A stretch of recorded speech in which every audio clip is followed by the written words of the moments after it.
राजा मनु का शत्रुपा से विवाह ब्रह्मा ने कराया। शत्रुपा पीठ से ब्रह्मा के पैदा हुई। दक्ष से माने पांव के अंगूठे से, दाहिने पांव के अंगूठे से दक्ष प्रजापति और 8 प्रजापतियों को जन्म दिया। राजा मनु के 2 पुत्र पैदा हुए। एक का नाम राजा उत्तानपाद हुआ और दूसरे का नाम राजा प्रियव्रत हुआ। राजा उत्तानपाद और प्रियव्रत। राजा प्रियव्रत ने वानप्रस्थ लिया, तपस्या की। राजा उत्तानपाद को अवंतकापुरी का राज मिला। जिस राजा उत्तानपाद के यहाँ 2 रानियां थी, एक का नाम सुनीति था, एक का नाम सुरुचि था। सुरुचि का मतलब होता है जिसकी सुंदर रुचि हो, उसका नाम होता है सुरुचि। सुनीति माने जिसकी सुंदर नीति हो, उसको कहते हैं सुनीति। स्त्री कैसी होना चाहिए? सुरुचि जैसी होना चाहिए, सुनीति जैसी होना चाहिए।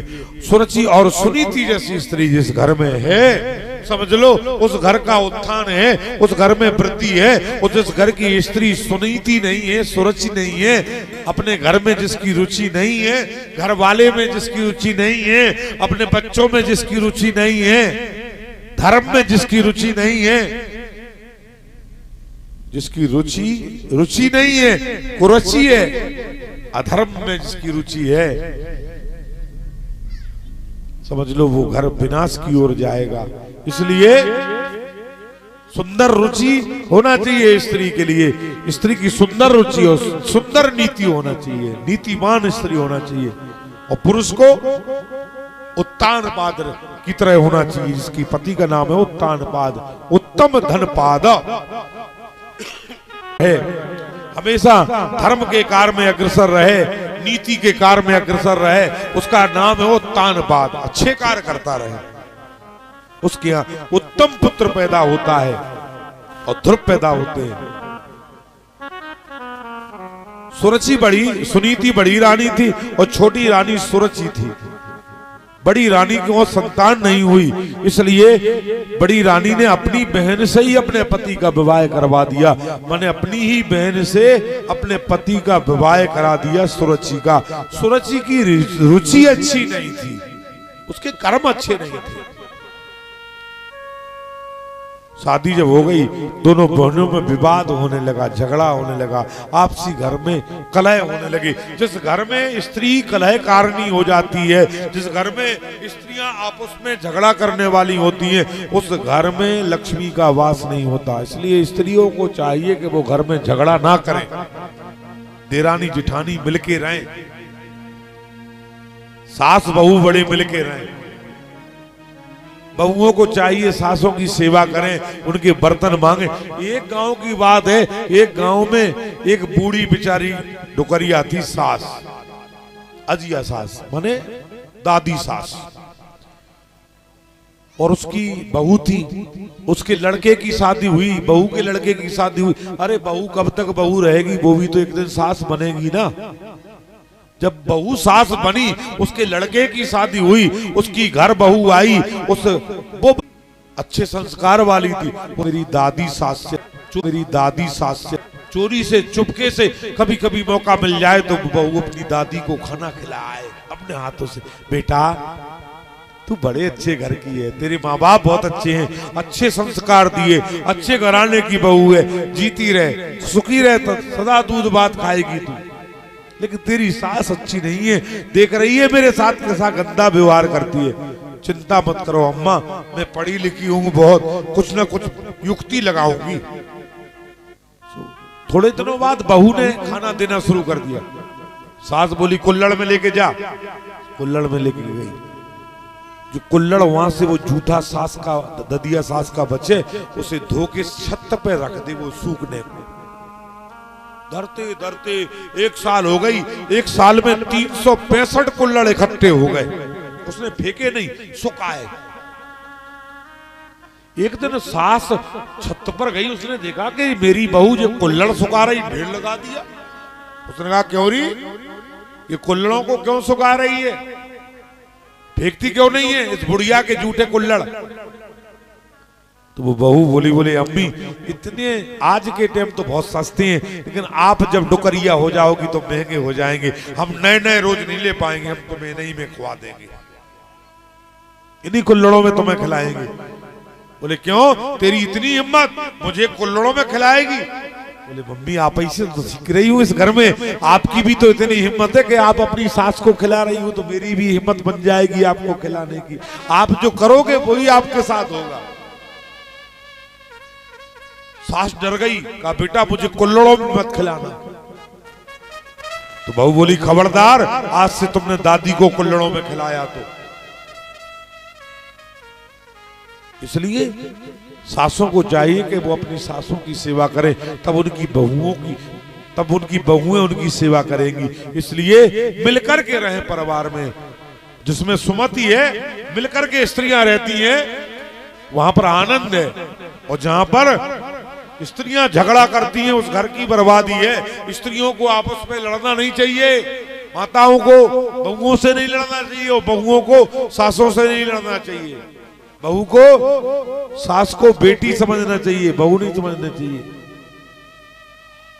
सास बहू को बेटी समझने लगे तो निश्चित है कि बहू सास को मम्मी समझने लगेगी, मां समझने लगेगी। लेकिन अंतर यह है कि हम सास होकर के बहू को बहू बनाकर रखते, बेटी बना के नहीं रखते, तो फिर वो हमें सास ही बना के रखेगी, मां नहीं बनाएगी कभी।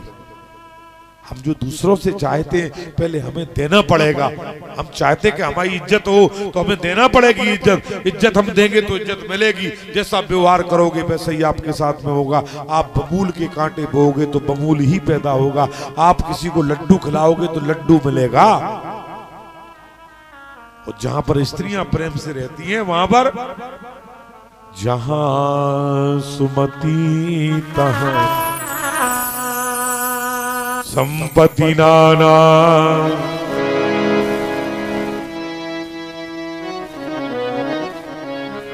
जहां सुमति तहां संपत्ति नाना, जहां कुमति तहां विपत्ति निधाना।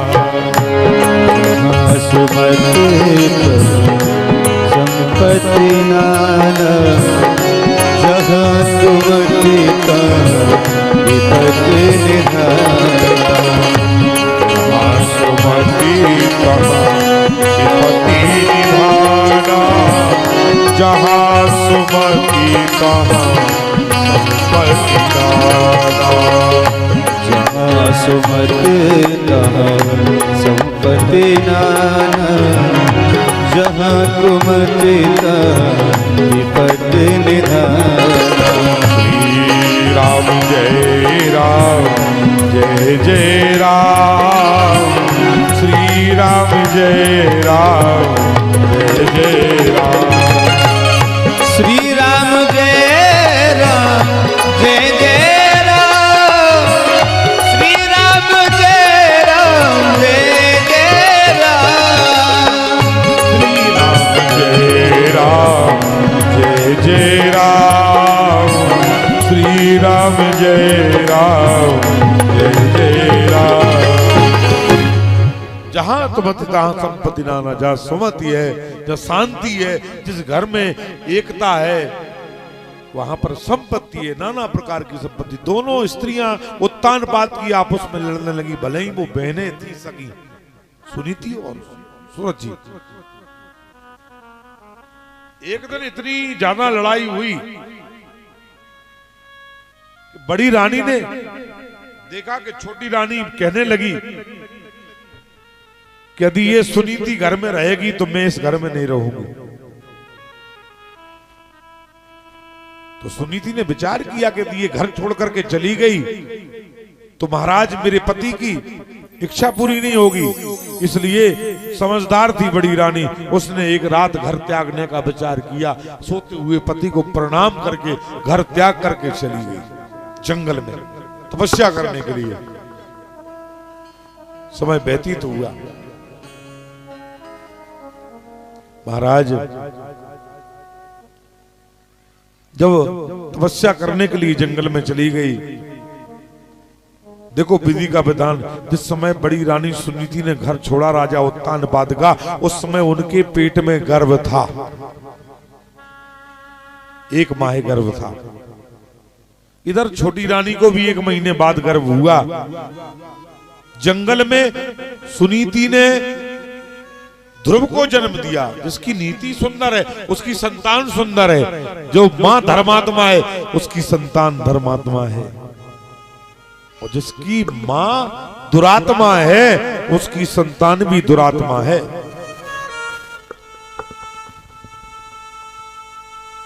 छोटी रानी के उत्तम दुष्ट प्रवृत्ति वाला बालक पैदा हुआ। दोनों बालक बड़े हुए।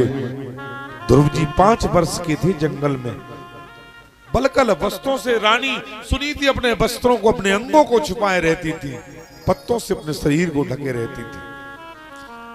घास फूस की रोटी ध्रुव जी खाते थे। घास फूस खिला के, चारा खिला के, कभी जंगल में पत्ते मिल जाएं उनकी सब्जी भाजी बना करके, साग बना करके उन्हें खिलाती थी, पेट भरती थी। बालक ध्रुव को आप यकीन मानो जीवन में कभी पीने को दूध नहीं मिला। 5 वर्ष के बालक ध्रुव पैदा हुए। शस्त्र विद्या में इतने निपुण थे। रानी सुनीति शस्त्र विद्या में निपुण थी। अपने बालक को अपने द्वारा शस्त्र विद्या सिखाई। ध्रुव जी शब्द वेदी बाण चलाते थे। एक दिन राजा उत्तानपाद उसी जंगल में शिकार खेलने के लिए आए जिस जंगल में ध्रुव जी रहते थे। एक हिरण के बालक को जिसके साथ ध्रुव खेला करते थे बाण निकाल करके मारने के लिए आखेट किया। ध्रुव जी ने देखा कि राजा कोई हिरण के बच्चे को मार रहा है। अपने धनुष से तुन्नीर से बाण निकाल के धनुष पर संधान किया और राजा उत्तानपाद के बाण को लक्ष्य से लगने के पहले ही काट दिया। राजा उत्तानपाद ने विचार किया कि ये कौन है भाई जो मेरे शब्दवेदी बाण को काट रहा है। देखा तो बालक ध्रुव था। बालक, ये बाण तुमने चलाया है? कहा हाँ महाराज मैंने चलाया है। इतनी अच्छी धनुर्विद्या तुमने सीखी कहां से? कहा मेरी मां ने सिखाई है। हे राजन, एक राजा होकर के निर्दोष प्राणी को मारना तुम्हें शोभा नहीं देता। ऐसे सुंदर उपदेश ध्रुव जी के सुनकर के राजा को बड़ी शर्म आई अपने आप पर और विचार किया कि धन्य इसकी मां के लिए कितने सुंदर संस्कार दिए। एक ये बच्चा है और एक मेरा बच्चा है, मेरी रानी का उत्तम, जिसका नाम उत्तम है, जो कभी ज्ञान की बातें नहीं करता। बालक तुम धन्य हो, तुम्हारी माता धन्य है। कौन है तुम्हारी माता? मैं उसका दर्शन करना चाहता हूं। ध्रुव जी राजा उत्तानपाद को लेकर के अपनी मां से मिलाने को लाए। उन्हें ये पता नहीं था कि यही मेरे पिता हैं। महारानी से आवाज लगाई। बालक ध्रुव ने मां देखो आज तुमसे मिलने के लिए कोई आया है। कौन है? महाराज ने रानी की आवाज को पहचान लिया, अपनी बड़ी रानी की आवाज को। बरसों जिसके साथ रहे थे उसकी आवाज को कैसे नहीं पहचानते। उनको देख करके, रानी की दीन दशा देख करके, देख के रानी की दीन दशा करुणा करके तब राजा रोए। हायो महादुख पायो प्रिय, आई ते किते दिन खोए। हे देवी, तुम मुझे छोड़कर के चली आई, मैंने तुम्हें कहां नहीं खोजा। तुम कहां यहां जंगल में बनी रही? और ये बालक कौन है? कहा महाराज जब मैंने आपको आपके घर को त्यागा तब 1 माह ये बालक मेरे गर्भ में था, मुझे पता नहीं था। नहीं मैं घर का त्याग कभी नहीं करती। ये पाल पोस करके मैंने बड़ा किया। ये तुम्हारी धरोहर है। ये बालक तुम्हारी धरोहर है, इसे ले लो, ले जाओ। आप भी मेरे साथ चलो महारानी। कहा महाराज बहुत गई थोड़ी रही, थोड़ी बीती जाए, थोड़ी ही के कारण अब काहे पछताए, थोड़ी और रह गई जंगल में भजन करके भगवान का और व्यतीत करूंगी। महाराज ये तुम्हारी अमानत, इसे ले जाओ। उस बालक को लेकर के राजा उत्तानपाद अपने घर आए। ज्येष्ठता बड़ा था, इसलिए महाराज उत्तानपाद अपनी गोदी में लेकर के उस बालक के लिए दुलार कर रहे थे, अपने हाथों से भोजन करा रहे थे। छोटी रानी को ये देखा नहीं गया, उसे सौतिया डाय हो गया, दौड़ लगा के आई गुस्से में और बालक ध्रुव को जमीन पर पटक दिया। अपने बालक उत्तम को गोदी में बैठा दिया। राजा से कहा कि राजन तेरा बालक तो ये है, और तू अपनी मां के पास जा, अपनी मां से पूछना कि तेरा पिता कौन है। स्त्री के वशीभूत होकर के राजा ध्रुव को जमीन से उठा भी नहीं पाए। इतना विवश पिता देख करके ध्रुव ने कहा, धिक्कार है ऐसे पिता पर और ऐसे राजा पर जो स्त्री के इतने अधीन है। सबहि न चावत रामे गुसाई, बंधेउ कीट मर कटकी नाई। सबहि न चावत रामे गुसाई, बंधेउ कीट मर कटकी नाई। नारी विवश नर सकल गुसाई, नारी विवश नर सकल गुसाई। नारी विवश नर सकल गुसाई, नारी विवश नर सकल गुसाई। ना चाहे नर मर कटकी नाई, ना चाहे नर मर कटकी नाई, ना चाहे मर नर कटकी नाई। बंदर की तरह स्त्री नचाती है पुरुष के लिए, ऐसा देख करके महाराज ध्रुव ने उस पिता का त्याग किया। अपनी माता से जाकर के कहा कि माँ इतने विवश पिता ऐसे होते हैं और पिता इतने विवश होते हैं, तो मुझे ऐसा पिता नहीं चाहिए। एक ध्रुव पिता की याद में रो रहे थे और कह रहे थे कि हे माँ अब मैं पिता किसको कहूं। मां ने कहा पुत्र जिनका कोई नहीं उनका पार ब्रह्म परमात्मा परम पिता होता है, तेरा वो पिता है,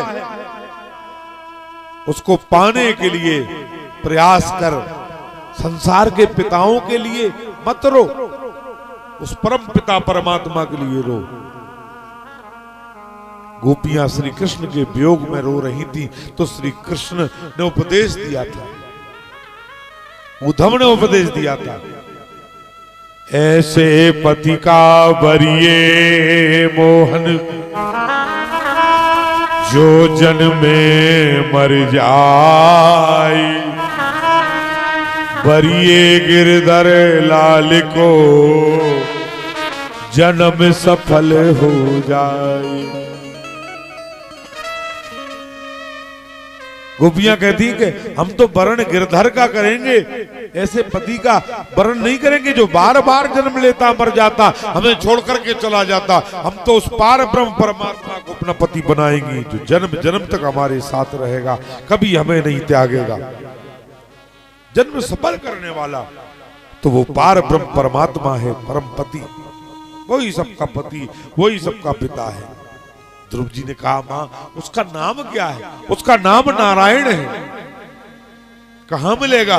का पुत्र बियाबान जंगलों में तपस्या करने से भगवान मिलते हैं। तब का मार्ग दिखा दिया माता सुनीति ने ध्रुव को। भक्ति का, ज्ञान का, वैराग्य का मार्ग दिखा सकती थी, लेकिन उससे मुख से तपस्या का मार्ग निकल गया। कहा पुत्र जंगलों में तपस्या करने से भगवान मिलते हैं। तो ध्रुव के मन में यही बात आई कि भगवान तपस्या के बगैर नहीं मिल सकते। इसलिए एक दिन रात्रि में अपनी माँ के घर का त्याग किया ध्रुव ने और जंगल में तपस्या करने के लिए निकल गए। 5 वर्ष के ध्रुव, कितने 5 वर्ष के थे ध्रुव जब तपस्या करने को निकले। भगवान की पत्नी लक्ष्मी का मन घबराया। बड़े बड़े जंगल में हिंसक जानवर होते हैं, हे प्रभु ये जानवर ध्रुव को खा जाएंगे, बड़े बड़े सिंह होते हैं, ये खा जाएंगे, ध्रुव को लौटाओ, ध्रुव को समझाओ, ध्रुव को समझाओ, इसको लौटाओ। नारद जी को भगवान ने भेजा समझाने के लिए। कहा पुत्र तपस्या का मार्ग बड़ा कठिन है, तुम हट छोड़ दो, लौट जाओ। तो नारद जी से ध्रुव ने क्या कहा, नहीं, लौटने के लिए ध्रुव इस मार्ग पर नहीं आया, अब लौटना संभव नहीं। अब तो ध्रुव तपस्या करके परमात्मा को प्राप्त करने के लिए यहां आया, इसलिए अब तपस्या करके मुझे परमात्मा को प्राप्त करना होगा। नारद जी ने देखा कि इसका भाव दृढ़ है, जिसका मनोबल दृढ़ होता है उसे भगवान जरूर मिलते हैं। संसार में असंभव कुछ नहीं है। और ओम नमो भगवते वासुदेवाय मंत्र का उपदेश भगवान ने उन्हें किया। इस मंत्र का जाप करना, इससे भगवान मिलेंगे। नारद जी को गुरु बना करके ध्रुव ने तपस्या की, ऐसी तपस्या की ध्रुव ने 1 माह तक जल को त्याग करके तप किया। फिर भी भगवान जब प्रसन्न नहीं हुए तो 6 माह तक अन्न का त्याग करके ध्रुव ने जो है तप किया। फिर भी भगवान प्रसन्न नहीं हुए तो 1 साल तक ध्रुव ने वायु का आहार लेकर के तप किया। फिर भी भगवान प्रसन्न नहीं हुए। तब ध्रुव ने 1 वर्ष तक वायु का भी त्याग करके भगवान की तपस्या की। लागी समाधि सन सूरत विसारी, महाराज ध्रुव कीना तप भारी। इतना तप किया ध्रुव ने कि समाधि लग गई, मन एकाग्र हो गया, प्राण वायु ब्रह्मांड को चली गई, इंद्र का सिंहासन थर्राने लगा। इतना भयानक ध्रुव तप क्यों कर रहे हैं?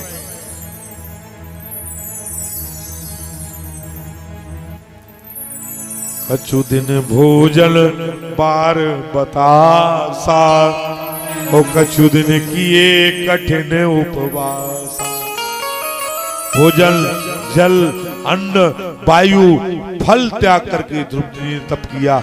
समाधि लगाई, बमीठा चढ़ गया, मिट्टी चढ़ गई जिनकी समाधि पर, और उनके मांस को बामी के कीड़े धीरे धीरे खाने लगे।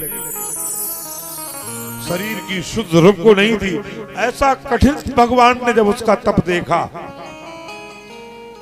भगवान शंख चक्र गदा हस्ते वनमाला ये विभूषिता, सशंख चक्रम सक्रीट कुंडलम सफेद वस्त्रम सरसे रोक्षम, सहार वक्षस्थल कौस्तुभ श्रियम नमामि विष्णु सरसा चतुर्भुजम।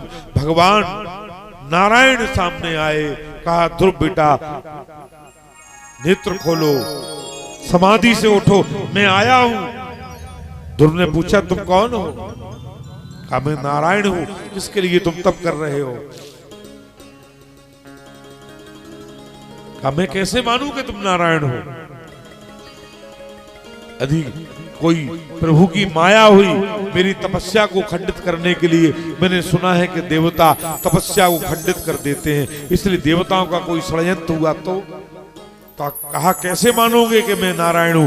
कहा लक्ष्मी यदि साथ में आ जाएं, माता भगवती साथ में आ जाएं तो मान जाऊंगा। वो कहें कि यही नारायण है तो मान जाऊंगा। भगवान ने लक्ष्मी का आह्वान किया।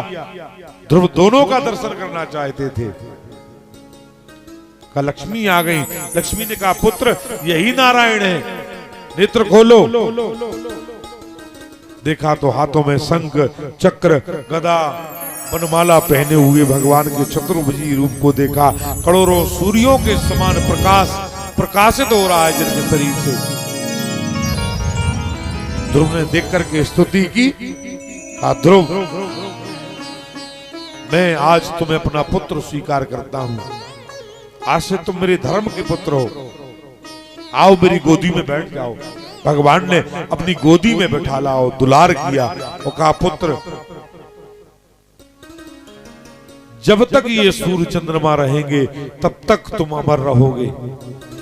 उत्तर दिशा में एक नया लोक मैं तुम्हारे लिए विश्वकर्मा से बनवाऊंगा, जिसका नाम ध्रुव लोक होगा। उस ध्रुव लोक में तुम्हारा राज्य होगा। तुम कभी अस्त न होने वाला तारा बनोगे।